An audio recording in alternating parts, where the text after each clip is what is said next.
Welcome back to my channel. আশা করি তোমরা ভালো আছো। আমি অনেক ভালো আছি। তো এখন তো বেশ গরম পড়েই গেছে অনেকদিন আগে। তো আব্বু বাজারে গেছিল, তো এখন বাজারে কিছু ফল উঠেছে নতুন। কি কি ফল এনেছে তো চলো তোমাদেরকে দেখাই।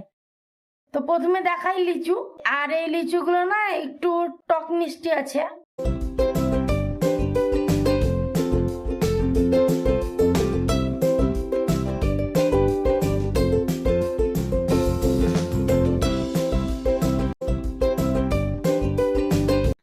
তারপরে দেখায় আম। আর আমগুলো এখন খেতে অনেকটাই ভালো লাগছে।